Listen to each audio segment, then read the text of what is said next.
Diziam que quando o rifle de ouro aparecia no horizonte, até o vento prendia a respiração. O sertão é uma terra onde o sol não apenas esquenta, ele julga. Julga os fracos, castiga os teimosos e prova o caráter dos homens. Cada grão de areia, cada espinho de xique-xique é testemunha de uma luta antiga, a luta de quem sobrevive na beira da fome, da injustiça e do fogo. É nesse cenário, entre o pó e o sangue, que nasce a história de Antônio Silvino, o homem que o povo chamou de rifle de ouro, o cangaceiro de Afogados da Ingazeira, o nome que ecoou como um trovão entre as serras do Pajeú. Imagine um dia qualquer, começo do século XX. O sol alto, as cabras magras, os mandacarus em silêncio. Afogados da Ingazeira parecia dormir, mas ali fervia uma guerra invisível, coronéis mandando como reis, jagunços patrulhando os arredores, e o pobre sertanejo pagando com suor e desespero o preço da obediência. Era uma época em que a lei não vinha de Recife nem de juiz, a lei vinha do cano do rifle,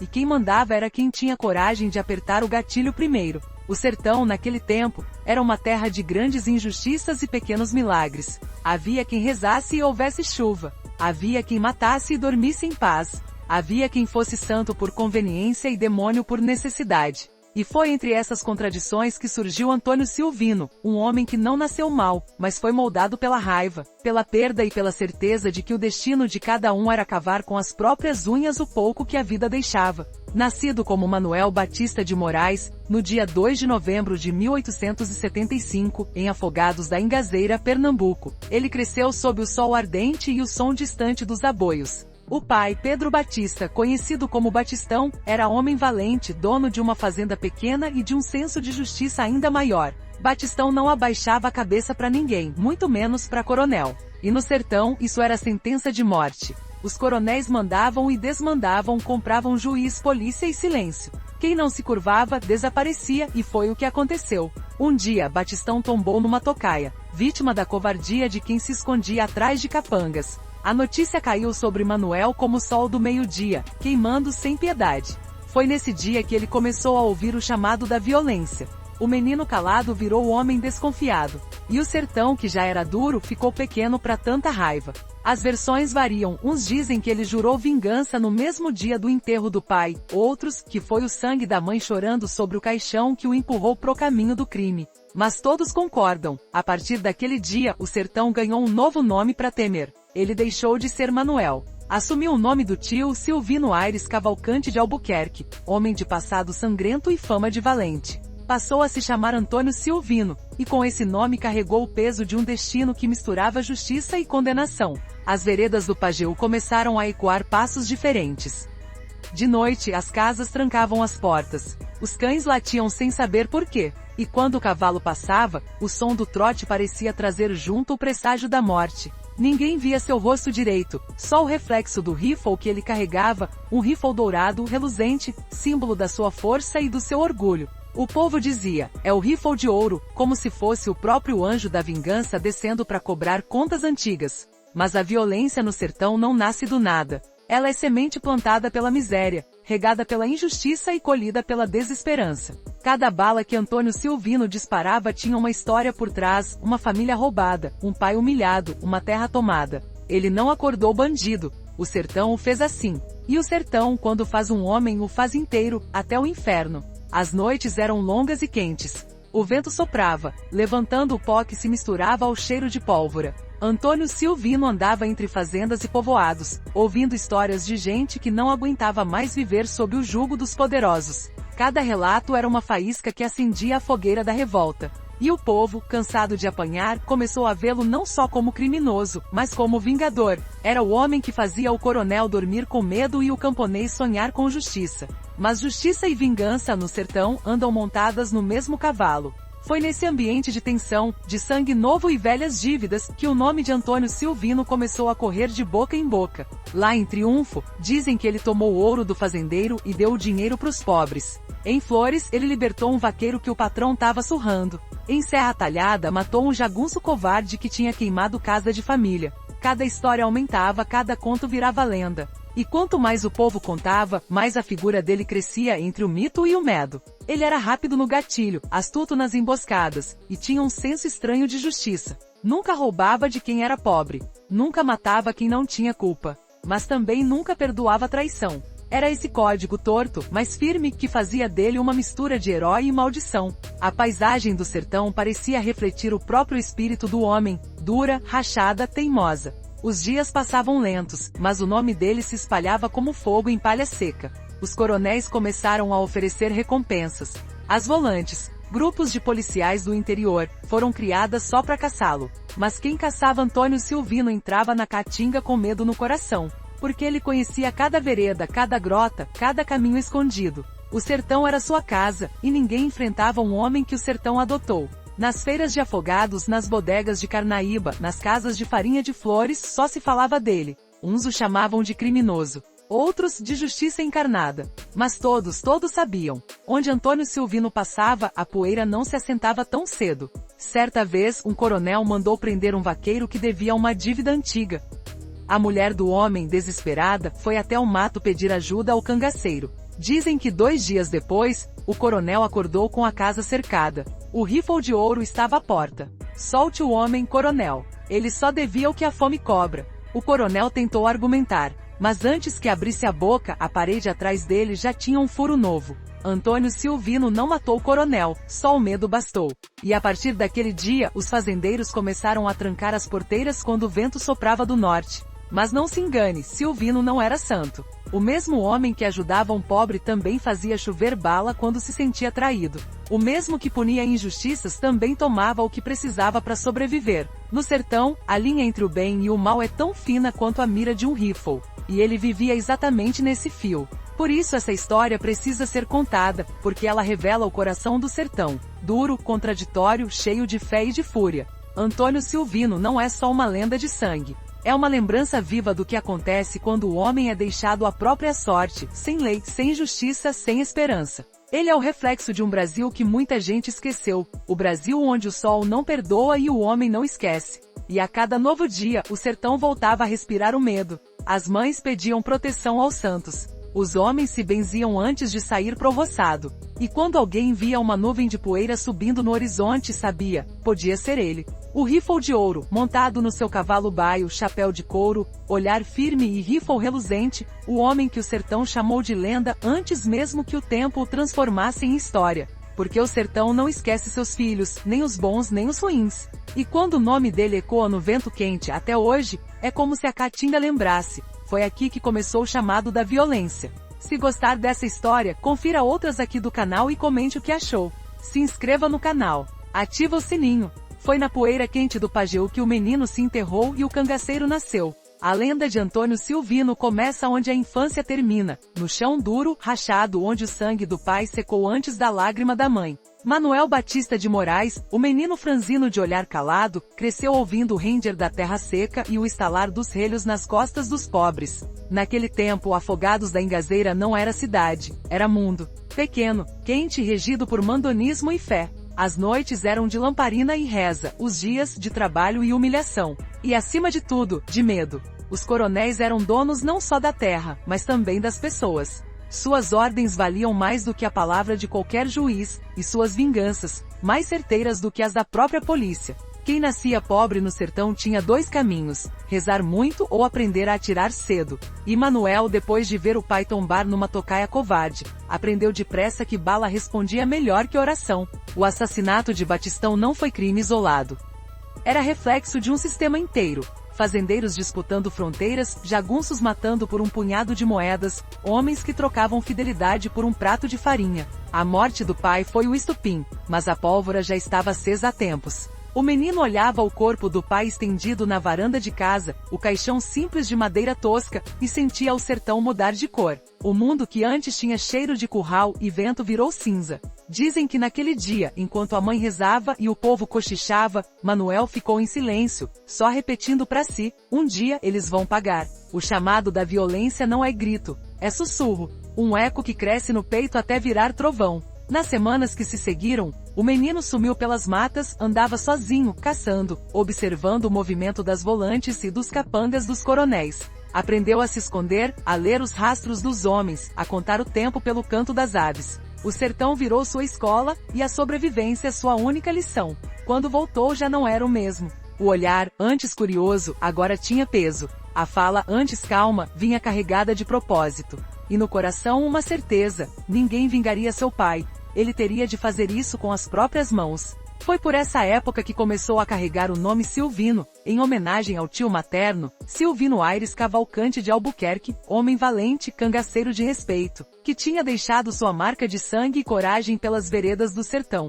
Tomar o nome do tio era mais do que homenagem, era herança, pacto e destino. O sertão começou a cochichar. Dizem que o filho de Batistão anda armado. Dizem que jurou matar o assassino do pai. E o que era boato logo virou verdade. Manuel Batista deixou de ser filho de fazendeiro pequeno. Tornou-se Antônio Silvino, o homem que não aceitava injustiça e que não se ajoelhava nem para padre nem para coronel. Era o início de um novo ciclo de medo. A primeira vez que ele pegou numa arma não foi para roubar, foi para se defender. O jagunço do coronel, sabendo da fama que começava a se espalhar, foi provocá-lo. Dizem que Silvino não respondeu com palavra.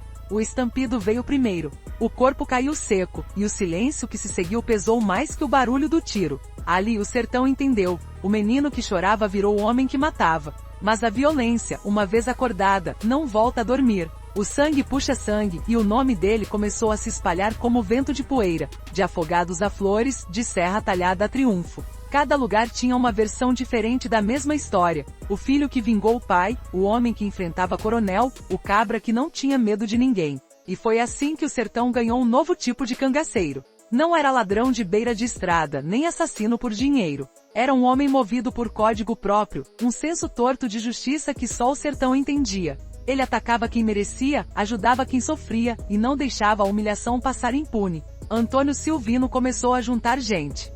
Homens sem terra, vaqueiros sem patrão, fugitivos da seca e da miséria. Cabras que não tinham mais nada a perder. E sob o comando dele, aquele grupo se tornou o terror das estradas. Um bando que não pedia, tomava. Não implorava, cobrava. Não fugia, enfrentava. O sertão inteiro começou a tremer quando se ouvia o tropel dos cavalos. As volantes, a polícia do interior, foram mobilizadas. Os coronéis começaram a se unir, mas ninguém conseguia encostar nele. Silvino era rápido, conhecia cada trilha escondida, cada beira de rio seco, cada casa amiga onde podia se esconder. Era como se o próprio sertão o protegesse. E quanto mais fugia da lei, mais virava mito. Nas feiras, nas casas de farinha, nas conversas à beira do fogo, o povo falava dele com respeito e medo. Antônio Silvino não é homem, não, é assombração. Dizem que o rifle dele brilha como ouro sob a lua. Ele aparece, faz justiça e desaparece feito vento. O apelido veio natural, o rifle de ouro.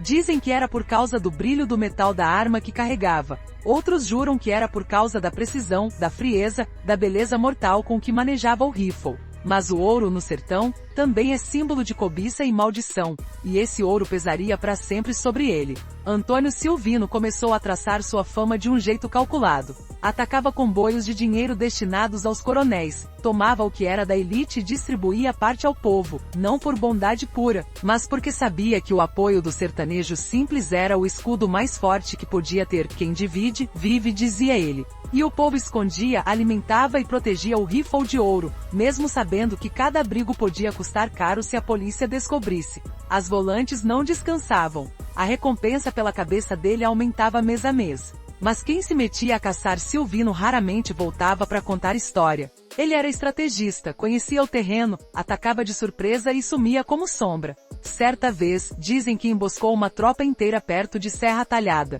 Deixou metade caída no chão e mandou o resto voltar com um recado. Digam ao governo que enquanto houver injustiça, o rifle de ouro ainda fala. Esse tipo de gesto criava admiração e pavor ao mesmo tempo. Os pobres o viam como justiceiro, os ricos como praga. Mas todos sabiam que ele era inevitável, produto do próprio solo rachado que o gerou. E por trás da fama havia o homem, o rosto queimado de sol, o olhar firme, os gestos contidos. Silvino não era dado a sorrisos, mas quando falava, a palavra dele valia mais que escritura. O sertão respeita quem tem palavra, e ele tinha. Traidor morre mais cedo que ladrão, repetia. E cumpria. Quem o enganava não enganava duas vezes. Ainda assim, havia humanidade em seus gestos. Dizem que certa vez, entrou numa fazenda para pegar mantimento. Ao ver uma mulher amamentando, deixou o queixo cair, tirou o chapéu e disse: "Fique tranquila, dona. O que é de criança, o cangaço não toca." E deixou umas moedas sobre a mesa antes de sair.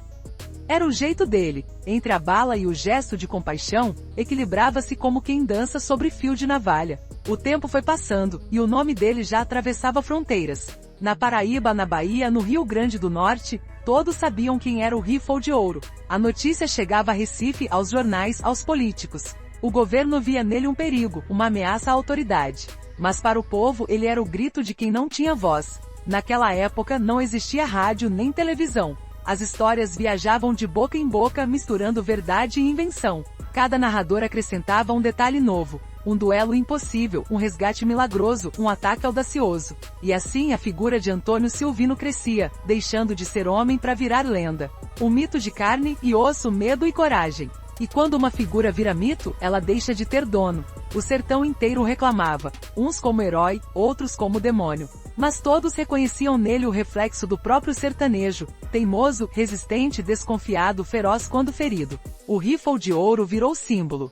Símbolo de resistência, de rebeldia, de orgulho nordestino. E também de destruição, porque cada bala que disparava abria mais uma ferida no coração do sertão. O menino Manuel morrera de vez. O que restava agora era Antônio Silvino, o homem que o sertão criou, que o medo alimentou e que a injustiça coroou. E no fundo, ele sabia, uma lenda não nasce do nada. Ela nasce da dor. E nenhuma dor é tão profunda quanto a de quem perdeu tudo, menos a coragem. O sertão tinha seu novo rei. E seu reino era feito de silêncio, pólvora e pó. Dizem que o primeiro homem que Antônio Silvino matou não teve tempo nem de rezar. Só de olhar pro brilho do rifle antes da escuridão. O sertão, naquela virada de século, era palco de guerra não declarada. De um lado, os coronéis com seus capangas pagos em sal e privilégios, do outro, os homens do mato, marcados pela seca e pela miséria. E entre esses dois mundos, nascia um novo tipo de guerreiro amoldado pelo abandono, temperado pela raiva e movido pela certeza de que a justiça, por ali se fazia na bala. Antônio Silvino já era nome sussurrado nas feiras e cochichado nos alpendres. Mas até aquele momento ainda era apenas rumor, o filho de Batistão, o rapaz que jura vingança, o que anda armado, mas nunca atirou. E todo homem que carrega um rifle no sertão sabe, o dia em que puxa o gatilho pela primeira vez, nunca mais volta a ser o mesmo. A oportunidade, ou a desgraça, veio rápido. O assassino de Batistão era conhecido. Desidério, jagunço de coronel, homem frio, desses que matavam por encomenda e dormiam como se tivessem regado a terra. Diziam que Desidério ria ao contar como o velho Batista tinha implorado pela vida antes de cair. A notícia chegou aos ouvidos de Silvino como faca no peito. O sertão ficou pequeno demais para dois homens com aquele nome. E o filho jurado de vingança montou seu cavalo, olhou o horizonte do Pajeú e disse, hoje o sangue se paga com sangue. A caçada durou dias. Silvino andou por veredas estreitas, dormiu sob céu rachado de estrelas e comeu do que a terra dava. A cada passo o cheiro do ódio se misturava ao da terra quente. Ele sabia que o encontro era questão de tempo. E o tempo no sertão é paciente. Encontrou Desidério numa estrada entre Flores e Triunfo. O jagunço vinha montado, confiante, chapéu de aba larga, fumo no canto da boca. Quando viu o homem parado no meio da estrada, pensou que fosse viajante. Mas o brilho do rifle denunciou o destino. Você lembra do nome Batista de Moraes? Perguntou Silvino, voz seca como areia. Desidério sorriu. Lembro sim.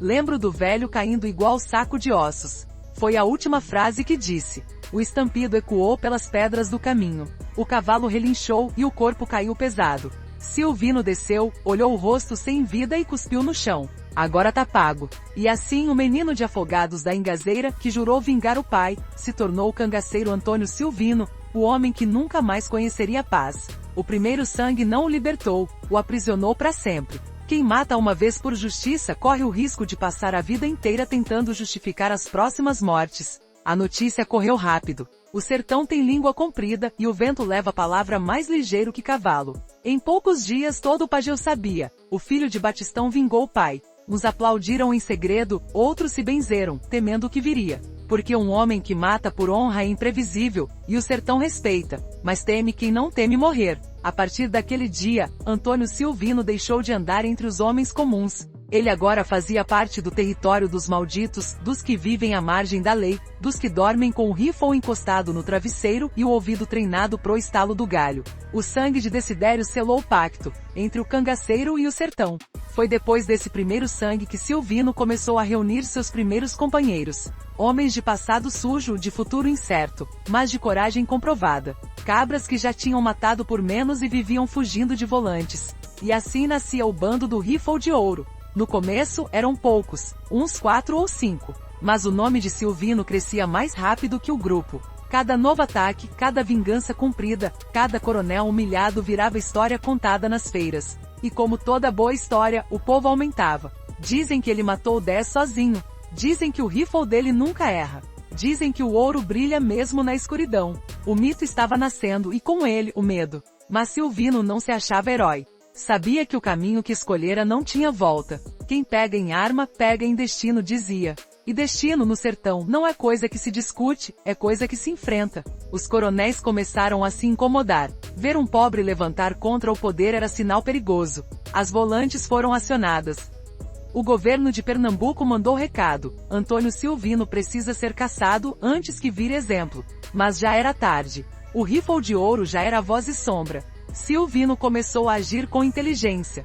Não atacava de qualquer jeito. Estudava o terreno, esperava o momento certo, emboscava, desaparecia.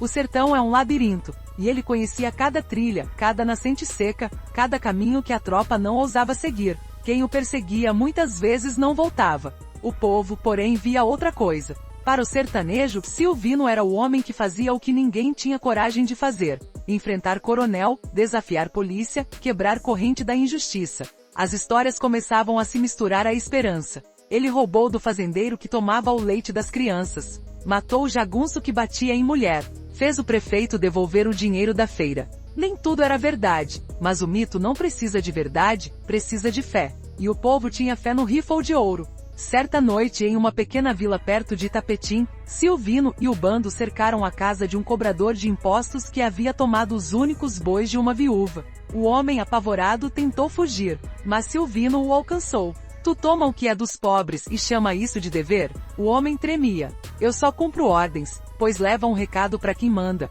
O sertão tem ordem própria. Deixou o cobrador vivo, mas sem coragem de voltar. No outro dia os bois foram devolvidos à viúva. E o nome de Silvino ganhou mais uma história para ecoar na Caatinga. Mas o caminho da vingança é uma estrada que nunca termina. A cada acerto de contas surgiam novos inimigos. Os coronéis começaram a oferecer recompensas, e o rifle de ouro passou a ser caçado como bicho. Dormia pouco, comia quando podia. Vivendo entre emboscadas e fugas, Silvino começou a sentir o peso do medo. Não o medo de morrer, mas o medo de falhar. Porque no sertão quem cai, é esquecido. E mesmo assim, ele seguia. O rifle sempre limpo, o cavalo sempre pronto, o olhar sempre adiante. As noites de lua cheia eram suas preferidas, a claridade ajudava na mira. Os bandos se reuniam em volta da fogueira e ele falava pouco, só o necessário. Homem que não tem palavra não serve para viver. Quem trai o bando não dorme mais. E todos sabiam que não era ameaça. Era promessa.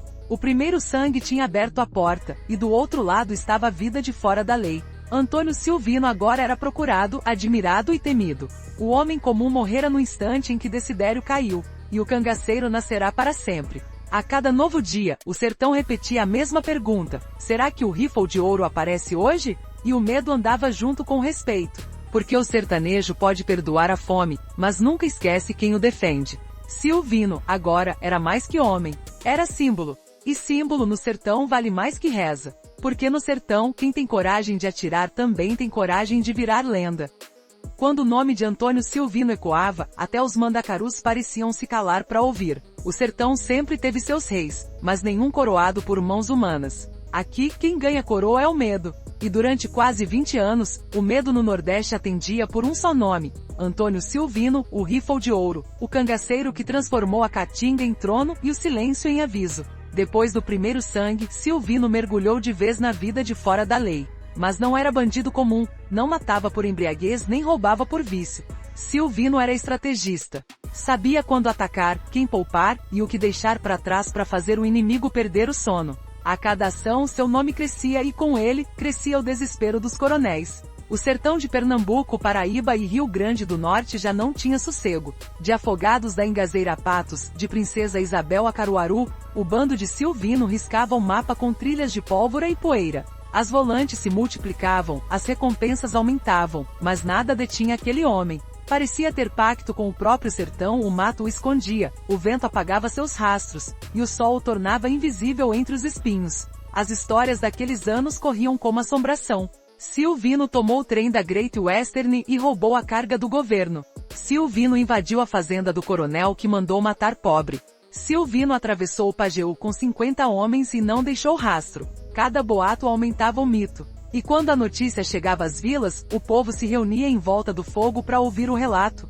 O narrador começava baixo, quase sussurrando, e o povo prendia a respiração. O cangaceiro virava personagem de um sertão que se alimentava de fé, medo e imaginação. Mas enquanto o povo contava histórias, Antônio Silvino planejava as próximas. Ele não era homem de improviso. Sabia que a fama era arma e armadilha. Por isso se movia como sombra, aparecia num canto, desaparecia em outro, confundia as volantes, trocava de trajeto, deixava recado em pedra e árvore. Tinha seus coiteiros, gente simples que o abrigava, dava comida e proteção. Em troca ele respeitava, não mexia com mulher, não levava o que era de criança, não profanava a igreja. Tinha seu próprio código, e quem vivia sob seu domínio sabia que ele cumpria a palavra. Mas o poder tem cheiro, e o cheiro da fama atrai tanto aliado quanto traidor. O bando cresceu. 10, 15 e 30 homens. Cada um com sua história, sua sede e sua dor. Cabras fugidos da justiça, desertores de volantes, vaqueiros sem patrão, até ex-soldados. Homens que não se dobravam à lei porque já tinham sido quebrados por ela. E sob a bandeira do rifle de ouro, todos encontravam causa, mesmo que fosse apenas a de sobreviver com dignidade armada. Silvino não comandava pelo grito, mas pelo exemplo. No acampamento sua palavra era lei. Não tolerava desordem nem desrespeito. Cabra bêbado e covarde não serve nem para morrer direito, dizia. As noites eram longas, e as conversas curtas. Entre um trago de cachaça e o brilho das brasas, ele fazia planos. E o plano, quase sempre, terminava com o som seco do disparo ao amanhecer. Foi nessa época que o rifle de ouro deixou de ser apenas apelido, virou marca. A arma de cano longo, polida com capricho, brilhava ao sol. Dizem que ele a ganhou de presente de um fazendeiro rico, grato por tê-lo livrado de uma tocaia. Outros dizem que tomou de um coronel e a guardou como troféu. Não importa a origem, o rifle se tornou extensão do homem, um símbolo. Quando o reflexo dourado cruzava o horizonte, o povo sabia. A justiça do sertão chegava sem juiz, sem padre e sem perdão. Durante esses anos, Silvino foi mais que cangaceiro, foi fenômeno. Invadia armazéns que cobravam preços abusivos, distribuía comida e deixava bilhete. Quem rouba do pobre paga ao pobre. Certa vez em Ingazeira tomou de um coronel as terras de um camponês e devolveu a escritura com uma bala presa no papel, para lembrar quem manda aqui, escreveu. Esses gestos o tornaram quase mítico. O povo o protegia, escondia, idolatrava. As mulheres rezavam por ele. Os meninos brincavam de ser Silvino, empunhando pedaços de pau como rifles, imitando o trote do cavalo. E os coronéis, por mais poderosos que fossem, começaram a se trancar em casa ao cair da noite. Mas nem só de glória se faz a lenda. Com a fama veio também o peso. A vida no cangaço é feita de poeira, cansaço e desconfiança. Dormir é luxo, comer um milagre, e confiar, um risco mortal. A cada novo rosto no bando há dúvida, amigo ou espião. As volantes se organizavam. Governos trocavam telegramas. O nome de Silvino já era prioridade de captura. O delegado Teófanes Ferraz Torres, homem astuto e obstinado, foi encarregado de caçar o rifle de ouro. E assim começou uma guerra invisível, travada não em campo aberto, mas nas sombras da caatinga. Silvino, porém, parecia sempre um passo à frente. Usava informantes, infiltrava espiões, desorientava inimigos. Certa vez espalhou boato de que atacaria uma fazenda em Serra Talhada, enquanto na calada da noite emboscava uma tropa inteira em Santa Cruz da Baixa Verde. Resultado, a volante marchou por dias atrás de fantasma, e o verdadeiro golpe caiu onde menos esperavam. Foi massacre. Quando o sol nasceu, o chão era um tapete de corpos e cartucheiras. O rifle de ouro não deixava rastros, só recados. Essa tática o tornou quase imortal. Por mais que as forças do governo o caçassem, nunca conseguiam prendê-lo. Os jornais de Recife o chamavam de o demônio do Pajeú. Mas para o sertanejo comum era o cabra que fez os ricos tremer. E entre o ódio e a admiração, a lenda crescia. Com o tempo, Antônio Silvino passou a agir com mais estratégia política do que mero impulso. Sabia que o poder dos coronéis dependia do medo. Então, atacava onde o medo do povo era maior, nas estradas, nos comboios, nos cofres dos grandes. Interrompeu obras da ferrovia Great Western, que atravessava o sertão levando lucro para os ingleses e miséria para os camponeses. Silvino não lutava contra a modernidade, lutava contra o tipo de modernidade que passava por cima de quem já vivia de joelhos. De que adianta trilho, se o povo continua a pé? Teria dito certa vez a um engenheiro que capturou e libertou sem ferir. Essas ações fizeram dele símbolo de resistência, mas também aumentaram o preço de sua cabeça. O governo provincial ofereceu recompensa em ouro, terras e absolvição para quem entregasse o paradeiro do cangaceiro. Mesmo assim, ninguém ousava trair. O medo de Silvino valia mais que o ouro do governo. Traidor dorme uma vez só, dizia o ditado que corria entre os sertanejos. Os anos passaram, e o rifle de ouro virou lenda viva. Sua fama atravessava fronteiras, ganhava cordéis, inspirava rezas e maldições. Nas feiras de Caruaru, violeiros improvisavam versos. Lá vem Silvino, cavalo ligeiro, no rifle de ouro, o justiceiro, coronel treme, pobre sorri, sertão tem dono, é ele ali. Mas fama não alimenta, e o cansaço começou a pesar. As noites sem sono, o sangue derramado, as perdas. Cada homem do bando sabia que o fim podia vir a qualquer hora. Uns desertavam, outros morriam em combate. A vida no cangaço é breve, e a morte é companheira fiel. Mas Silvino permanecia. Firme e implacável, como se o destino tivesse condenado a nunca descansar. Os tempos de glória também trouxeram rachaduras. Alguns companheiros começaram a questionar suas decisões. A fronteira entre justiça e vingança se tornava nebulosa. Certa vez, um de seus homens tentou roubar de um pequeno comerciante. Silvino mandou amarrar o cabra numa árvore e aplicou castigo na frente de todos. Se a gente rouba de quem não tem, deixa de ser homem e vira verme. A lição foi clara. O rifle de ouro podia ser bandido, mas não aceitava desonra.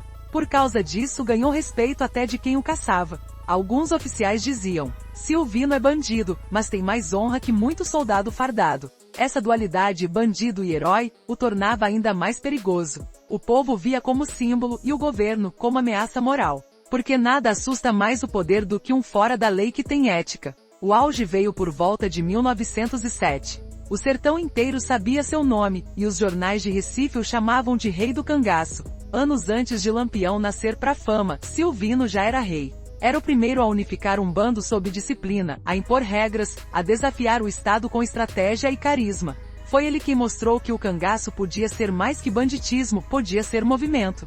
Mas toda estrela no sertão brilha antes de cair. E embora ainda vitorioso, o rifle de ouro começava a sentir o cerco apertar. Os coronéis uniam forças, as volantes aprendiam novas táticas, e os tempos mudavam. A modernidade chegava, e com ela, novas armas, novos inimigos, novos traidores. Ainda assim, nos anos de fama, Silvino reinou absoluto. O sertão era seu território, o medo seu exército e a justiça, sua justificativa. A cada passo, a cada emboscada, a cada gesto calculado, ele reforçava o mito de um homem que enfrentou o poder de peito aberto e nunca se rendeu. Porque no sertão, fama não é luxo, é sobrevivência. E Antônio Silvino, o rifle de ouro, viveu tempo suficiente para ver o próprio nome se tornar o som mais temido entre o trovão e o disparo. No sertão, até o diabo respeita quem tem palavra. E Antônio Silvino tinha. Durante os anos em que o rifle de ouro dominou a Caatinga, uma coisa o diferenciava de qualquer outro homem armado: ele tinha um código. Não era lei escrita, nem regra de coronel, nem mandamento de igreja. Era a lei dele, dura, direta, implacável. E essa lei era tão conhecida quanto o brilho do rifle que ele carregava. O cangaço de Silvino não era bagunça. Era quartel. Cada homem do bando sabia seu lugar, sua função, e principalmente o que podia e o que não podia fazer. Cabra sem regra é bala perdida, dizia ele. E no sertão, bala perdida sempre encontra inocente. A vida bandoleira, para muitos, era sinônimo de caos. Mas sob o comando do rifle de ouro, o caos tinha disciplina. Silvino sabia que para durar, precisava de respeito. E o respeito nasce do medo e da palavra cumprida. Por isso, impôs princípios que nem a morte ousava contrariar. O primeiro mandamento do seu código era simples: traição se paga com sangue. E ele não falava da boca para fora. Em mais de uma ocasião, o sertão viu o preço de quem ousou enganá-lo. Um cabra chamado Timóteo, que servia de coiteiro em Flores, um dia resolveu entregar informações às volantes em troca de dinheiro. Silvino soube. Esperou o tempo certo. 3 luas depois, o encontrou bebendo na feira de Carnaíba. Entrou na venda, pediu uma cachaça, olhou o homem nos olhos e disse: "Tu vendeu o bando. Agora compra teu silêncio." O tiro veio antes da resposta. O bar inteiro calou. E ninguém nunca mais cogitou trair o rifle de ouro. O segundo mandamento era: mulher e criança são intocáveis. Silvino podia ser bruto, mas não era covarde. Não admitia desrespeito. Certa vez, um dos seus homens tentou se aproveitar de uma moça durante uma invasão à fazenda. Silvino viu. Mandou amarrar o cabra a um tronco, e na frente de todos, o fuzilou sem titubear. Homem que desonra mulher não é homem, é verme. A lição correu o sertão, e a fama dele cresceu. Agora não só como bandido, mas como justiceiro moral. O terceiro mandamento era o mais temido: inocente não paga. E é aqui que a lenda e a história se confundem. Dizem que certa vez, o bando invadiu um comboio de gado de um coronel. No meio da confusão, um vaqueiro jovem e assustado puxou o facão. Um dos homens de Silvino atirou sem pensar. O rapaz caiu morto. Silvino desmontou do cavalo, olhou o corpo, e depois olhou o homem que disparou. Quem mata inocente mata o próprio destino. Atirou no peito dele. 2 corpos ficaram na estrada. O resto do bando entendeu. Com o rifle de ouro não havia margem para erro. Mas o código não era só punição. Era também proteção. Quem seguia as regras tinha abrigo, comida, respeito e até reconhecimento. Silvino era generoso com quem lhe era fiel. Dava parte dos saques, protegia famílias de coiteiros, ajudava viúvas de companheiros mortos. E isso criava uma rede de lealdade mais forte que qualquer tropa. Onde quer que fosse, sempre havia quem o avisasse: "Capitão, as volantes estão vindo." Ou quem deixasse água fresca num pote escondido no caminho. No sertão, o rifle de ouro tinha mais amigos que o próprio governo. Por isso, as volantes temiam mais o povo que o bando. Porque o povo via em Silvino uma espécie de justiça paralela, dura, mas justa. Ele fazia o que os poderosos não faziam: punia os abusos e protegia os fracos. Não à toa, os cordelistas começaram a cantá-lo como o rei antes de Lampião. E com razão. Antes do mito de Virgulino Ferreira dominar as manchetes, já existia um homem que mostrará que o sertão podia ter rei, mesmo sem trono. Mas por trás da dureza, havia a humanidade. O rifle de ouro não era máquina. Era homem, e carregava dentro de si o mesmo peso que fazia suas balas voarem. Há quem diga que à noite, longe do bando, ele ficava olhando pro céu, conversando com Deus. Se eu erro, que seja pro bem de quem não tem. E o vento, talvez, era a única resposta. Certa vez, em 1904, ele se refugiou na fazenda de uma viúva em Gazeira. Ficou 3 dias escondido, cercado pela polícia. A mulher, pobre, deu-lhe comida, cuidou de seu cavalo, arriscou a própria vida. Antes de partir, Silvino deixou na mesa um saco de moedas e uma carta. "Dona Joana, não pago por caridade. Pago por coragem." Esse gesto virou lenda, até hoje. Há quem jure que a família dela prosperou por causa da bênção do rifle de ouro. Esses relatos alimentavam a mitologia. O povo dizia que Silvino tinha pacto com o além, que as balas desviavam do corpo dele, que as veredas se abriam quando passava. Mas o que o sertanejo não sabia é que o segredo não era feitiço, era método. Ele estudava o terreno, marcava o vento, calculava cada passo. Era estrategista nato, muito antes de se falar em tática de guerrilha. E o código era o cimento que mantinha o bando de pé. Outro ponto essencial de sua lei era o respeito à palavra dada. Se prometia, cumpria, mesmo quando era promessa de morte. Dizem que certa vez, um coronel do Pajeú foi até ele implorar perdão. Silvino ouviu calado, tragou o cigarro e respondeu: "Se eu lhe prometi bala, não posso lhe dar aperto de mão." O coronel caiu minutos depois, com um buraco no peito e outro na reputação. Essa rigidez fazia dele figura paradoxal. Era ao mesmo tempo temido e admirado. As mães, nas rezas da tarde, pediam a Deus que os filhos nunca cruzassem seu caminho. Mas os meninos, debaixo das árvores, brincavam de ser ele, chapéu de couro na cabeça e galho de goiabeira nas mãos. O rifle de ouro era medo e fascínio. E o código que o guiava era quase religião. Mas toda religião tem sacrifício. E o dele era solidão. Homem de poucas palavras, Silvino não se deixava pegar. Teve mulher, dizem, mas nunca casa.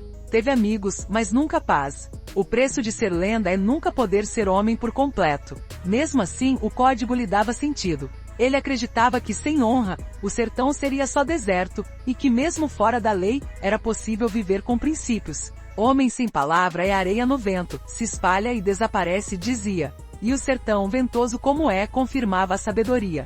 Com o tempo, o rifle de ouro passou a ser consultado por outros cangaceiros. Virgulino Ferreira, o futuro lampião, ainda menino, teria ouvido histórias sobre ele. Aprendeu com Silvino que o cangaço não era só brutalidade, era também estratégia e honra. Foi Silvino quem provou que um fora da lei podia ser disciplinado, político e temido ao mesmo tempo. E essa herança ecoaria por décadas. Nos cordéis, o código virou poesia. Os versos cantavam a ética da caatinga. Não mata quem não merece, não rouba quem não tem. No rifle de ouro resplandece a justiça que vem do além. Era exagero, claro, o sertão adora enfeitar. Mas no fundo, havia verdade. O povo via no rifle de ouro um espelho torto daquilo que faltava nos poderosos: caráter. Enquanto políticos mentiam, padres se vendiam e coronéis exploravam, ele mesmo no crime mantinha palavra. E o sertanejo, acostumado à traição, respeitava isso mais do que qualquer diploma. O código de honra de Antônio Silvino era, no fim, o que o separava da selvageria total.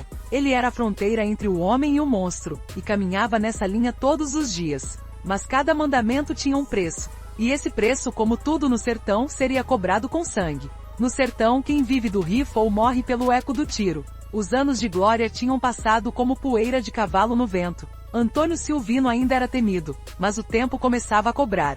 Cada bala disparada deixava um rastro invisível, inimigos, fantasmas, culpas que o sol não secava. E mesmo que o rifle de ouro ainda reinasse no Pajeú, o homem por trás da lenda já começava a sentir o peso da própria sombra. O sertão continuava o mesmo, duro, rachado, com o sol açoitando o chão e o silêncio cortando a alma. Mas o mundo mudava. As cidades cresciam, as estradas se alargavam, e as volantes ficavam mais preparadas. O governo investia em armas novas, mapas detalhados, informantes pagos em ouro. A caçada agora era organizada, metódica, e o nome de Silvino virara prioridade de Estado. Ele, que por anos fizera a lei com as próprias mãos, começava a perceber que a justiça dos poderosos, quando se move, tem fome de exemplo. Mas o rifle de ouro nunca fugiu do destino, só o adiava. As noites no mato ficaram mais longas, mais frias. O barulho das cigarras que antes embalava o sono dos cangaceiros, agora trazia inquietude.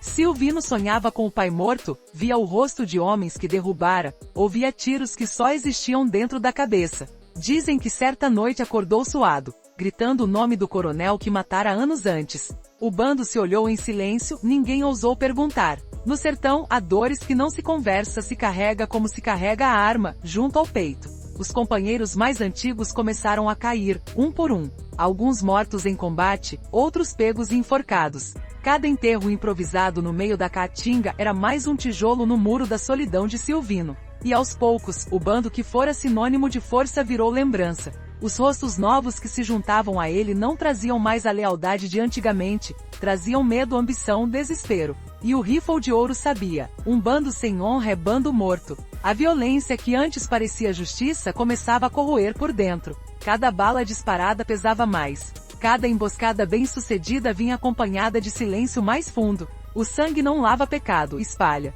E o sertão, testemunha silenciosa, guardava cada mancha como cicatriz. Certa vez, depois de uma tocaia em que derrubou 3 volantes, Silvino ficou olhando os corpos estirados na areia. Um dos mortos era quase um menino, devia ter uns 17 anos. O cangaceiro tirou o chapéu, fez o sinal da cruz e murmurou: se fosse em outro mundo, talvez fosse eu ali. A partir desse dia passou a enterrar seus inimigos. Dizia que todo homem, por pior que fosse, merecia o peso da terra. Mas enterrar o inimigo não traz alívio, traz lembrança. E cada cova aberta era também um buraco dentro dele. O governo aumentava o cerco. Teófanes Ferraz Torres, o delegado obstinado, não descansava. Montou rede de informantes, interceptava mensagens, seguia rastros de coiteiros. Sabia que não podia enfrentar Silvino de frente, então decidiu matá-lo de dentro para fora. Ofereceu perdão, dinheiro e proteção a quem o traísse. E pouco a pouco, a teia se fechava. Silvino sentia. O vento mudou, dizia João Caboclo, seu braço direito. O sertão tá me cuspindo. Mas não recuava. Cangaceiro que foge do próprio nome morre de vergonha antes da bala. As feiras, antes cheias de histórias sobre o herói do povo, agora traziam murmúrios. Dizem que Silvino tá cansado. Dizem que tá doente. E o mito, tão grande quanto o sol do meio-dia, começava a minguar como lua velha. Mesmo assim, o rifle de ouro ainda tinha lampejos de grandeza. Numa de suas últimas ações grandiosas, invadiu um armazém controlado por coronel que cobrava preços abusivos e distribuía a comida entre as famílias da região. Não é esmola, é devolução, disse antes de partir. O gesto reacendeu o fervor popular, mas também acendeu o ódio dos poderosos. Na capital, políticos exigiam resultado. Esse homem tem que cair, diziam os jornais. E o preço da recompensa por sua cabeça dobrou. A vida no mato se tornava cada vez mais insuportável. Comida escassa, água pouca, e o perigo sempre à espreita. O Rifle de Ouro, acostumado a mandar, agora precisava se esconder. Mudava de esconderijo a cada 2 dias, dormia em pé, confiava apenas no cavalo. Bicho de 4 patas é mais fiel que homem, dizia. E enquanto fugia, a mente se enchia de fantasmas. Nas noites de lua, via o pai sorrindo e a mãe rezando. Ouvia tiros que não vinham de lugar nenhum. E o silêncio da caatinga, ante seu refúgio, virou punição. O sertão que um dia o protegera, agora parecia observá-lo com olhos de condena. O preço da violência não era só o medo dos outros, era o medo de si mesmo. Silvino começou a perceber que a violência, uma vez solta, não volta para a jaula. Ela cresce, se espalha, cria sede. E o homem, para mantê-la sob controle, precisa perder pedaços de alma. Cada tiro deixava mais vazio, cada vitória mais amarga. A lenda crescia, mas o homem diminuía.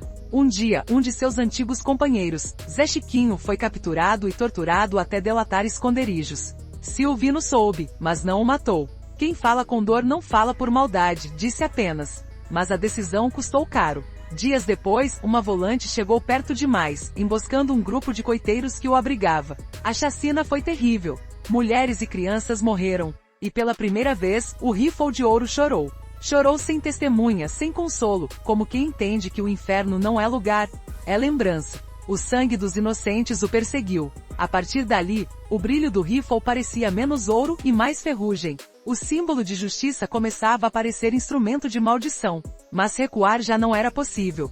Quem se banha em sangue não volta a cheirar a sabão, disse certa vez. E continuou. O sertão, antes palco, agora era jaula. A rede de informantes se estreitava. A cada feira, uma nova suspeita. A cada coiteiro, um risco. O Rifle de Ouro vivia cercado, mesmo no meio do nada. Mesmo assim, nunca perdeu o senso de mando. Certa vez, ao ver um dos seus desanimado, disse: "Homem que tem medo da morte esqueceu de viver." Mas no fundo, ele próprio já sentia o cheiro da morte se aproximando. E o cheiro era familiar, quase amigo. As noites ficaram mais silenciosas. Os companheiros dormiam, e ele ficava acordado, limpando o Rifle, olhando o horizonte. Dizem que começou a escrever bilhetes, ninguém sabe para quem. Talvez para a mãe, talvez para Deus. Alguns foram achados depois de sua captura com frases curtas e duras. Não há vitória em matar. Justiça e vingança dormem na mesma rede. Quem vira lenda deixa de ser gente. Essas palavras mostram que por trás do mito havia consciência. O Rifle de Ouro sabia o que tinha se tornado, um símbolo que o sertão precisava, mas que ele não queria mais ser, porque a fama é faca de 2 gumes, corta os inimigos, mas sangra quem a empunha.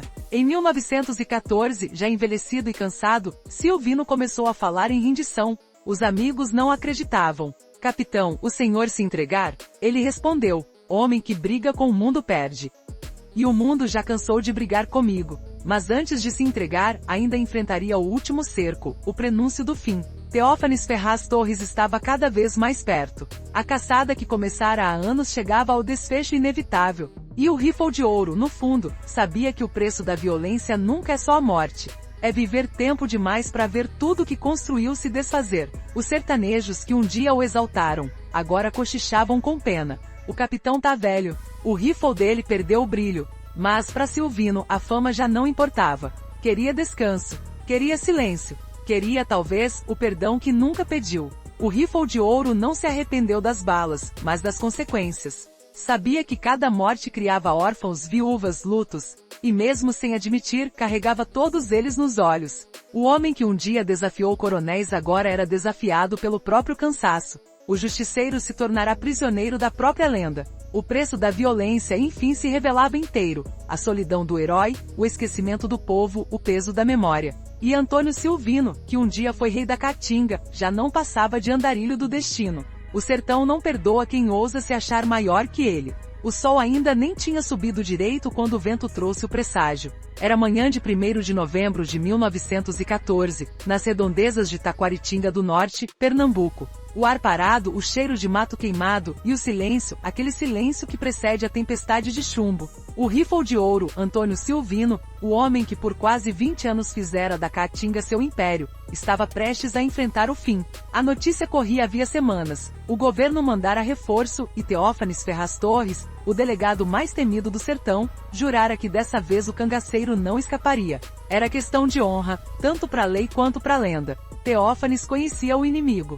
Sabia que Silvino não era homem de se entregar fácil. Não se vence o rifle de ouro com bala, vence com paciência, dissera ele a seus homens. E paciência era o que ele tinha de sobra. Silvino, por outro lado, já sentia o peso dos anos. O corpo cansado, os olhos mais fundos, o gatilho ainda firme, mas a alma desgastada. Os fantasmas o acompanhavam, o pai morto, os companheiros perdidos, os inocentes levados pela guerra que ele mesmo alimentou. E no fundo, ele sabia, o sertão não permite que uma lenda viva tempo demais. Toda lenda precisa de um fim. Nessa manhã, o bando estava reduzido, 6 homens fiéis, os últimos cabras de confiança. Entre eles, João Caboclo, velho parceiro que lhe devia a vida e jurara morrer ao seu lado. A comida acabava, a munição era pouca, e os rumores de traição aumentavam. Mas Silvino, teimoso como só os homens do Pajeú sabem ser, ainda acreditava que podia escapar mais uma vez. O sertão me pariu, não vai me enterrar fácil, disse,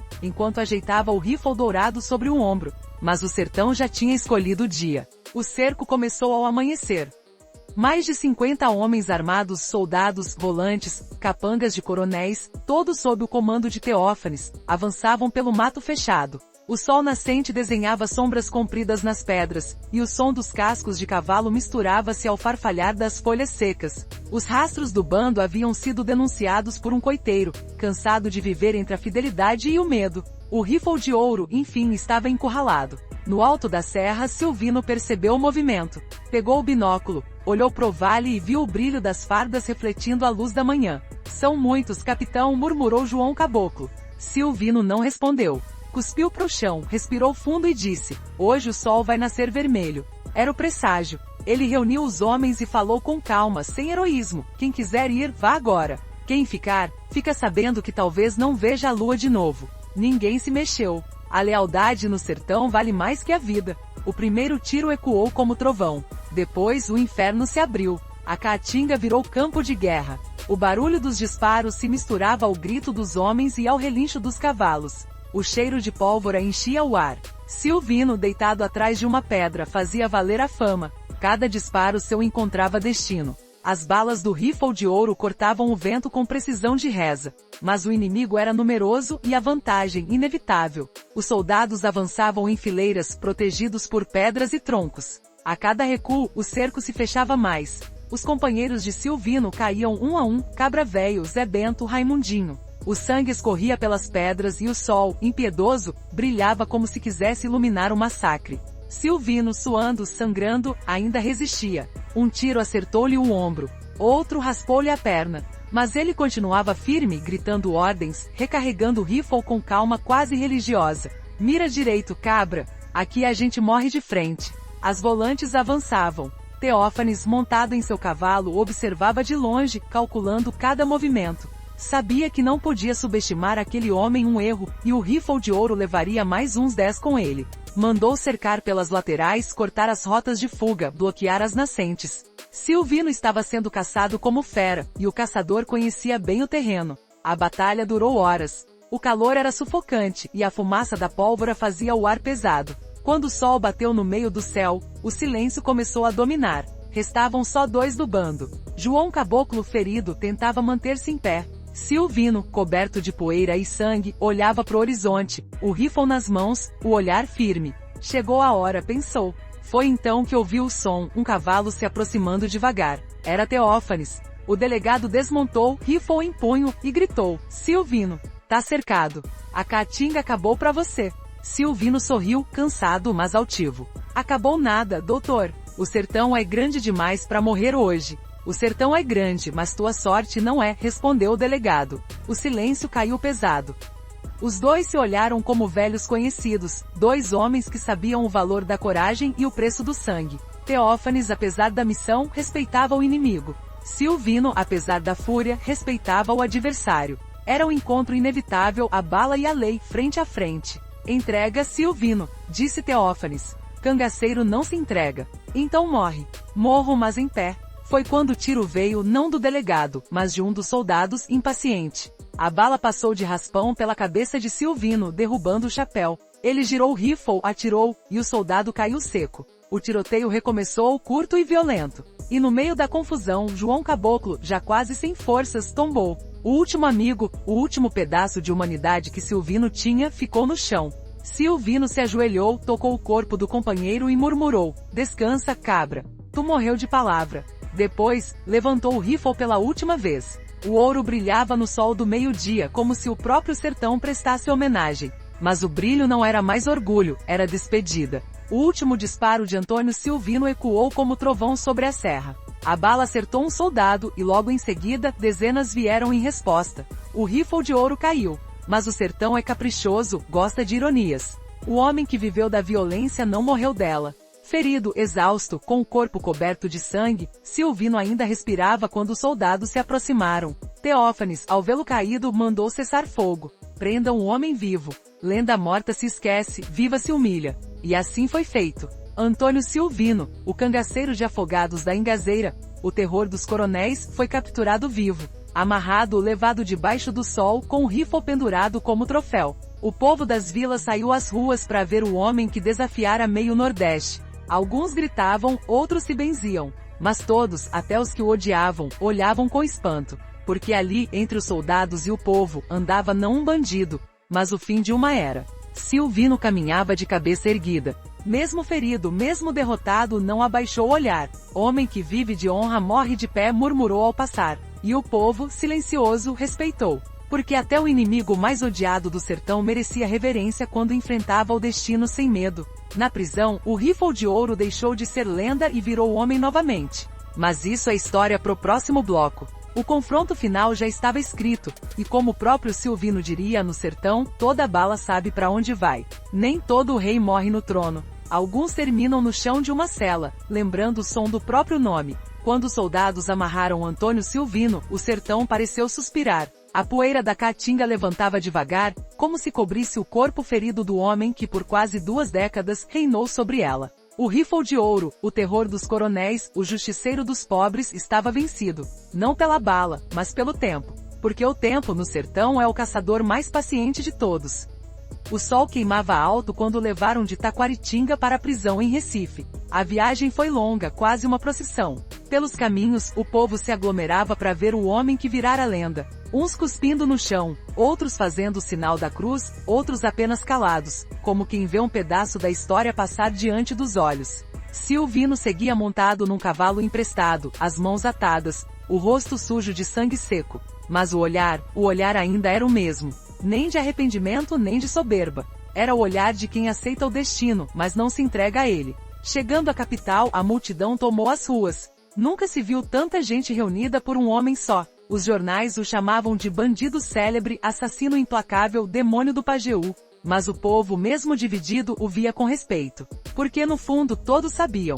O rifle de ouro era mais que criminoso, era símbolo de revolta contra um sistema que sempre esmagou o pequeno. Foi levado ao quartel do Derby, depois à casa de detenção do Recife. Lá, entre grades e paredes úmidas, começou o fim do mito. As mãos, antes firmes no gatilho, agora tremiam com o frio da pedra. A cela era pequena, mal iluminada. O som dos ratos e o gotejar constante da água do teto faziam companhia. Mas Silvino, ao contrário de muitos, não se desesperou. Já vivi pior, disse ao carcereiro. E de certa forma tinha razão, a seca, a fome e a perseguição do mato eram prisões muito mais cruéis que aquelas paredes. Nos primeiros dias, os guardas vinham só para vê-lo. É esse o tal rifle de ouro? Matava mesmo sem pestanejar? Dizem que o diabo o protege.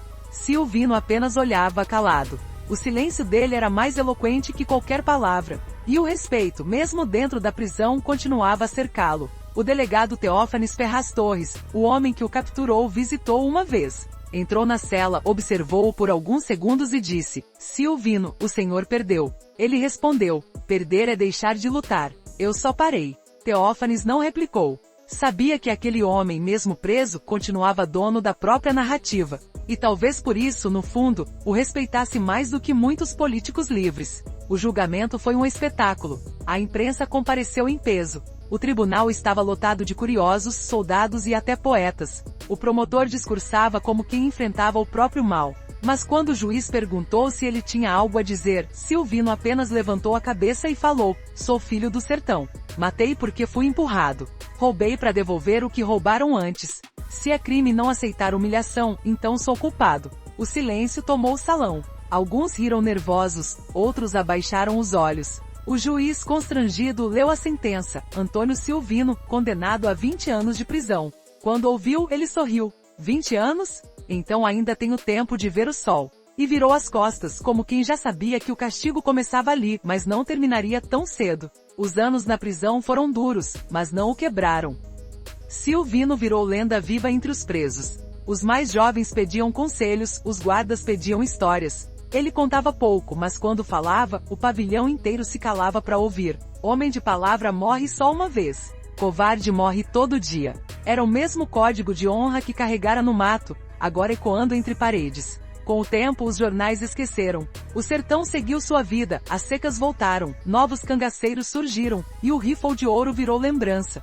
Mas, de vez em quando, alguma notícia reacendia o mito. Antônio Silvino continua preso. Dizem que lê a Bíblia todos os dias. Silvino canta benditos no pátio. Silvino já não fala com ninguém, só com o vento que entra pela janela. E o vento, fiel ao sertão, vinha mesmo, quente, seco, trazendo cheiro de poeira. Dizem que ele fechava os olhos e imaginava estar de volta à Caatinga. O cavalo, o sol, o rifle no ombro. Talvez fosse o único jeito de suportar o tempo. Os anos viraram décadas. Em 1924, completava 10 anos de prisão. Já velho, com cabelos brancos, ainda mantinha a postura ereta e o olhar firme. Quando um jornalista foi entrevistá-lo, perguntou: "Capitão Silvino, o senhor se arrepende?" Ele pensou, demorou e respondeu: "Arrependimento é coisa para quem errou sem saber por quê. Eu sabia." A resposta rodou os jornais do Recife, e por um instante, o nome de Antônio Silvino voltou às manchetes. Mas a glória é vento, passa e não volta. Em 1937, depois de 23 anos de cárcere, o governo de Getúlio Vargas concedeu indulto ao velho cangaceiro. Quando lhe deram a notícia, ele ficou em silêncio por um tempo. Depois disse: "Então é isso? O mundo ficou livre de mim." Os guardas não sabiam se era ironia ou tristeza. Ao sair, o sol lhe feriu os olhos. O sertão que reencontrou não era mais o mesmo. Lampião agora era o novo nome do medo. As cidades haviam crescido, o trem cortava as terras, e o povo quase não lembrava mais do rifle de ouro. Mas os mais velhos ainda o reconheciam, e baixavam o chapéu em respeito. Olha ali, é ele, o Silvino. Sem rumo, viveu seus últimos anos entre o Agreste e o sertão, hospedado por amigos, parentes distantes e curiosos que queriam ouvir dele as histórias que o tempo ainda não apagava. Diziam que à noite, ele gostava de se sentar à porta das casas, olhando o pôr do sol e dizendo: "O sol do sertão é igual ao homem, arde até o fim." O rifle de ouro, agora sem brilho, passou os dias em silêncio. A mão que um dia sustentou a arma agora tremia. Mas o olhar ainda carregava fogo. Quem conversava com ele dizia sentir medo e respeito ao mesmo tempo. Era como olhar pro passado e ver o reflexo de tudo que o sertão foi, e ainda é. Em 1944, Antônio Silvino morreu em Campina Grande, Paraíba, aos 69 anos. Morreu tranquilo, dizem. Sentado, olhando pro horizonte, o mesmo horizonte que o viu nascer, lutar e cair. Sem rifle, sem coroa, sem glória, só com o peso de uma vida que virou mito. Foi enterrado sem luxo, num túmulo simples, mas o povo do sertão não deixou morrer o nome. As feiras voltaram a cantar seus feitos, os cordéis reapareceram, e o rifle de ouro voltou a ecoar, agora, como parte da alma nordestina. Hoje, quem passa por Afogados da Ingazeira e pergunta pelos antigos, sempre ouve alguém dizer: "Antônio Silvino. Ah, foi rei antes de Lampião." E é verdade. Antes do cangaço virar manchete, ele já era a história viva da resistência nordestina. Um homem que carregou na ponta do rifle o peso da injustiça, mas também o fardo da violência. Um herói torto, mas humano. Um criminoso com princípios. Um mito com coração de homem. O sertão não esquece. Nem o som do vento entre os xique-xiques, nem o brilho do ouro perdido no sol da tarde. Porque há lendas que morrem, mas há outras que dormem e de vez em quando, acordam no imaginário do povo. E quando o vento sopra forte nas noites de lua cheia, há quem jure ouvir o estalo de um rifle distante, ecoando pelas serras do Pajeú. Um som seco, firme e eterno. como se o rifle de ouro ainda patrulhasse o sertão, lembrando ao mundo que a justiça, mesmo torta, sempre deixa marca. E assim termina a história do homem que virou lenda e da lenda que nunca morre. Antônio Silvino, o cangaceiro de Afogados da Ingazeira, o rifle de ouro do sertão. Há homens que morrem, e há nomes que se recusam a ser enterrados. Quando Antônio Silvino fechou os olhos pela última vez, o sertão não se calou, apenas mudou de tom. O vento que antes levava o som dos tiros agora carregava murmúrios. As velhas benzedeiras de Afogados da Ingazeira diziam que o espírito dele andava pelas estradas de terra, montado num cavalo sem ferradura, o rifle cruzado nas costas, vigiando quem ainda fazia injustiça. E se alguém acordava de madrugada ouvindo estalo de balas, sabia, foi Silvino passando. Assim nascem as lendas, quando o medo se mistura com a saudade. Logo após sua morte, as feiras voltaram a vender folhetos de cordel. Antônio Silvino, o rifle de ouro, rei do sertão e terror dos coronéis. Os poetas populares como Leandro Gomes de Barros e seus sucessores, ressuscitaram o mito nas estrofes rimadas, transformando o bandido em herói trágico. Os versos viajavam enrolados em barbante, pendurados em varais de feira, recitados ao som da rabeca e do triângulo. E cada novo poema reacendia a chama da curiosidade popular. O povo dizia, o capitão tá vivo nas palavras. Em cada cidade do Pajeú, alguém jurava ter visto o fantasma dele. Uns contavam que nas noites de seca, uma luz dourada cruzava os morros, o reflexo do rifle reluzindo sob a lua. Outros diziam que quando uma injustiça era cometida, os animais ficavam inquietos, os cachorros latiam pro vazio, e um vento forte soprava do norte. É o rifle de ouro cobrando o preço da mentira, murmuravam. Mas o eco da lenda não ficou só no medo. Ficou também na arte, na música e na fala. No Agreste, tropeiros e cantadores passaram a usar expressões como valente que nem Silvino, ou olho de rifle de ouro, para se referir a gente decidida, difícil de dobrar. O nome virou sinônimo de coragem e também de destino cruel. Nas décadas seguintes, estudiosos, jornalistas e curiosos começaram a procurar registros do cangaceiro. Queriam separar o homem da lenda, mas o sertão não deixa as coisas tão simples. Cada testemunha contava uma história diferente. Uns diziam que ele matara centenas, outros que não passava de um justiceiro perseguido pelos poderosos. Uns juravam que o rifle era realmente de ouro, outros que o brilho vinha do sol refletindo na arma polida. A verdade, como sempre, se perdeu entre o barro e o mito. Em 1950, um radialista de Caruaru transmitiu um programa inteiro dedicado a ele. A voz rouca do narrador descrevia o cerco final, a prisão, o silêncio da cela. E quando o programa terminou, as linhas telefônicas da rádio ficaram congestionadas. Meu avô conheceu Silvino, dizia um ouvinte. Meu bisavô lutou com ele, dizia outro. E assim, mesmo décadas depois, o rifle de ouro ainda causava debate, como se fosse personagem de novela em capítulos. Mas o eco mais forte veio do povo simples, do vaqueiro e da lavadeira, que viam em Silvino uma figura de resistência. No sertão, onde a justiça sempre chegou tarde, ele representava o homem que não se curvava. Não importava se estava certo ou errado, importava que enfrentava. E o povo respeita quem enfrenta. Com o tempo, a história de Antônio Silvino começou a dividir espaço com outras lendas, Lampião, Corisco, Maria Bonita. Mas, de certo modo, todos beberam da fonte dele. O rifle de ouro foi o protótipo do cangaceiro organizado, disciplinado, estrategista. Foi o primeiro a transformar a violência em discurso e a brutalidade em símbolo. E por isso, mesmo quando esquecido pelos livros, permaneceu vivo nas conversas de beira de fogão. Nos anos 60, pesquisadores da Universidade Federal de Pernambuco percorreram o interior recolhendo relatos orais sobre o cangaço. Quase todos mencionavam Silvino. Um velho de Serra Talhada disse, Lampião foi rei, mas aprendeu com o rifle de ouro. Essa frase virou epígrafe de um livro, e de lá foi parar em documentários, aulas e vídeos de YouTube, a prova de que a lenda atravessou o tempo. No século XXI, a história voltou a ganhar força nas redes, nos canais de cultura nordestina, nos vídeos narrados ao som do aboio triste e do toque da sanfona. Imagens sépia de chapéus de couro, poeira no vento, e uma voz dizendo, ele não era santo, mas também não era demônio. Era só o que o sertão o obrigou a ser. Esses vídeos com milhões de visualizações, reacenderam o interesse por Antônio Silvino. Jovens que nunca ouviram falar dele passaram a comentar, a pesquisar, a visitar o sertão. A lenda, mais uma vez, renascia digital, mais viva. O eco também está nas canções. Artistas populares e repentistas modernos compuseram músicas inspiradas em sua trajetória. Uma das mais conhecidas, o Riffle, que canta, mistura forró e cordel e diz: de Afogados pra Campina, foi de rei a condenado, mas o eco da sua vida nunca foi silenciado.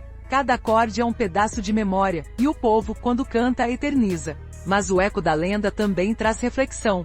Os mais sábios dizem que Silvino foi, ao mesmo tempo, vítima e produto do sertão. Se tivesse nascido em outro lugar, talvez fosse político, general, líder de povo. Mas nasceu onde a lei era seca como o chão.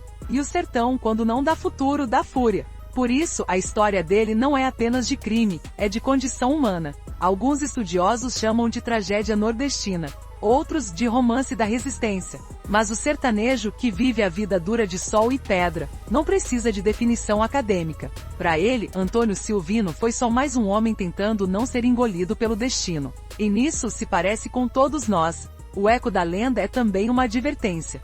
Toda vez que um injustiçado se ergue, o nome de Silvino volta a ser lembrado. Nas greves, nas marchas, nas músicas, ele aparece como símbolo do que o sertão ensinou, que a honra não se compra, e que a coragem é o último abrigo do homem pobre. Por isso, mais de 100 anos depois, seu nome ainda incomoda os poderosos e inspira os esquecidos. Em Afogados da Ingazeira há quem diga que nas madrugadas de inverno, o som de cascos ecoa pela estrada velha. Os vaqueiros se benzem, as portas se fecham devagar. Mas se prestar atenção, o som não é de ameaça, é de vigília. Como se o Riffle de Ouro ainda patrulhasse a própria memória. O povo, supersticioso, aprendeu a respeitar o silêncio dessas noites. Porque no sertão o silêncio nunca é vazio, é presença. E talvez esse seja o maior legado dele, o de lembrar que o sertão tem seus próprios deuses, suas próprias leis, e seus próprios heróis, tortos, mas verdadeiros. Antônio Silvino é um desses. Nem anjo nem diabo, apenas homem moldado pela seca e pela injustiça. Hoje, quando documentaristas ou criadores de conteúdo narram sua vida, sempre terminam com a mesma reflexão: o sertão não cria monstros, cria sobreviventes. E é por isso que o Riffle de Ouro ainda fala conosco. Porque todos nós, em algum canto da alma, temos um pouco de sertão, um pouco dessa luta silenciosa entre o certo e o necessário. E o vento, que nunca esquece, continua levando o eco do seu nome. De Serra Talhada a Campina Grande, de Afogados da Ingazeira às praças do Recife. Quem ouve com atenção jura reconhecer. Um estampido distante, um riso seco, um sussurro. Antônio Silvino. O Riffle de Ouro. O cangaceiro que virou eternidade. No sertão toda bala encontra seu destino. Cedo ou tarde, até as que a gente dispara dentro do próprio peito. A história de Antônio Silvino não termina com a morte. Ela termina com o que fica depois dela. O silêncio, o eco e a lição. Porque toda lenda que nasce da violência carrega dois lados, o brilho e o corte.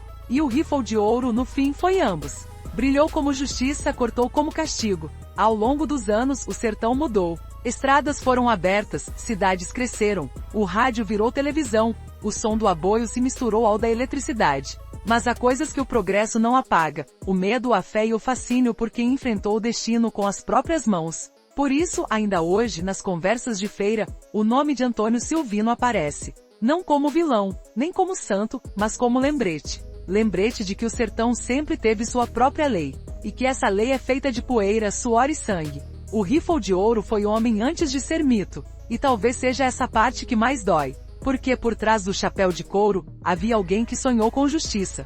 Alguém que acreditou que podia corrigir o mundo com o gatilho. Mas o sertão ensina cedo: bala não corrige nada, só muda o lado da dor. Cada tiro que ele disparou acertou alguém, mas também voltou de algum jeito. E o preço, como ele mesmo diria, é pago com o tempo. Antônio Silvino é o retrato cru de uma terra onde o Estado chegava armado, e o povo, desarmado. Onde coronéis eram reis e pobres, peões. Onde quem queria respeito precisava conquistá-lo na marrã. E ele conquistou. Mas o respeito que vem pela força é o mesmo que o vento leva quando o corpo cai. Há uma verdade amarga que perpassa a vida dele. O sertão cria homens duros porque o mundo não aceita os brandos. E Silvino foi forjado nessa dureza. A seca o ensinou a resistir, a injustiça o ensinou a lutar, e o ódio o ensinou a atirar. Mas nenhuma dessas lições ensinou a paz. Porque o sertão, no fundo, não ensina a viver, ensina a sobreviver. Muitos o chamam de o primeiro lampião. Outros de bandido ilustrado por sua inteligência, disciplina e código moral. Mas o tempo, com sua ironia silenciosa, mostra que rótulos pouco importam. O que resta é o que ele simbolizou: o homem que mesmo fora da lei, buscava um sentido de justiça num mundo que não tinha nenhum. A violência é um espelho, e o rifle de ouro foi o reflexo mais puro do sertão que o criou. Um lugar onde o bem e o mal não são opostos, mas vizinhos. Onde o herói e o criminoso se confundem, dependendo de quem conta a história. Para os coronéis, Silvino era praga. Para os pobres era justiça. E entre esses extremos, estava o homem humano, tentando não se perder. Se a vida dele ensina algo, é que todo caminho de sangue leva à solidão. Os companheiros caíram, os inimigos cresceram e no fim, só restou o silêncio. Aquele mesmo silêncio que o acompanhava nas madrugadas frias do mato, e que depois o abraçou na cela escura da prisão. No sertão, o silêncio é mais eloquente que 1000 discursos. E o dele dizia tudo: arrependimento, cansaço, mas também orgulho. Porque no fim, ele não se rendeu, apenas aceitou. A trajetória de Antônio Silvino é uma prece invertida.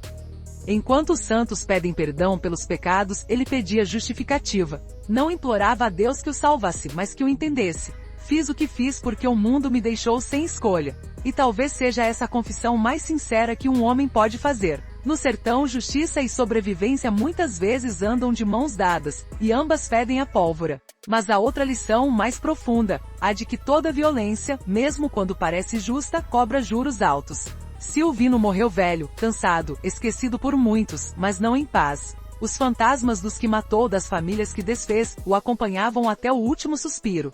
E é isso que o sertão, com sua sabedoria seca, sempre cobra: a conta da dor nunca fica em aberto. Os poetas e contadores de história gostam de dizer que ele foi vingador, mas os velhos do sertão preferem chamá-lo de homem de palavra. Porque no fim, é isso que o diferenciava dos outros. Nunca mentiu sobre o que era, nem se escondeu atrás de desculpas. Era cangaceiro, era fora da lei, mas era verdadeiro. E no sertão, ser verdadeiro vale mais que ser santo. O rifle de ouro representa mais do que a saga de um homem, representa o ciclo eterno de violência e resistência que molda o Nordeste. Enquanto houver injustiça, fome e abandono, o eco do seu nome continuará sendo ouvido, não como exemplo, mas como aviso. Porque o sertão, apesar de antigo, ainda fala a mesma língua, a da luta, da honra e da sobrevivência. Hoje, quando os vídeos dos canais Sertão Sangrento, Nordeste Fantástico e A Lei do Sertão recontam sua vida, há um motivo para isso: as pessoas ainda se veem nele. No trabalhador que luta contra o sistema, no pobre que enfrenta o poderoso, no homem que não aceita ser esquecido. Antônio Silvino é, acima de tudo, a voz de quem não teve voz. E talvez por isso nunca tenha morrido de verdade. Mas há também um alerta. Porque seguir os passos dele é seguir o caminho do sofrimento. O rifle de ouro virou lenda porque pagou o preço da bala, da solidão e da memória. Todo homem que decide fazer justiça com as próprias mãos acaba preso, e se não pela lei, pelo destino. E o destino, como o sertão, é implacável. Quem vira lenda perde a alma para a história. Essa frase, encontrada num velho manuscrito atribuído a um dos guardas que o conheceu na prisão, resume tudo. A lenda engrandece, mas o homem se apaga. E talvez essa seja a tragédia mais profunda de Antônio Silvino, ter vencido o esquecimento e perdido a paz. Mesmo assim, é impossível não admirar sua coragem. No mundo onde muitos se calam, ele gritou. Num tempo de covardia, ele enfrentou. E mesmo que o preço tenha sido alto, o eco do seu nome lembra que o sertão, às vezes, precisa de quem não teme morrer para que os outros aprendam a viver. Quando o sol se põe sobre o Pajeú, e o vento sopra entre os chique-chiques, há quem diga que o som do rifle ainda pode ser ouvido. Não como ameaça, mas como lembrança. Lembrança de um tempo em que o homem e a bala tinham o mesmo destino: desaparecer no pó, mas deixar marca. Antônio Silvino morreu, mas o que ele representa continua vivo. O sertão ainda é seco, a injustiça ainda é farta, e a coragem ainda é rara. Enquanto for assim, o rifle de ouro continuará sendo sussurrado nas conversas, recitado nos cordéis e narrado nos vídeos que fazem o povo sonhar com justiça, ainda que a bala. E no fim, tudo se resume a isso: o homem buscou justiça e encontrou a eternidade. Mas pagou caro por isso. E quem escuta sua história entende: no sertão, ninguém sai limpo. Nem o santo, nem o pecador, nem o justiceiro. Antônio Silvino foi todos eles. E é por isso que nunca será esquecido. Se gostou dessa história, confira outras aqui do canal e comente o que achou. Se inscreva no canal. Ativa o sininho. Tchau!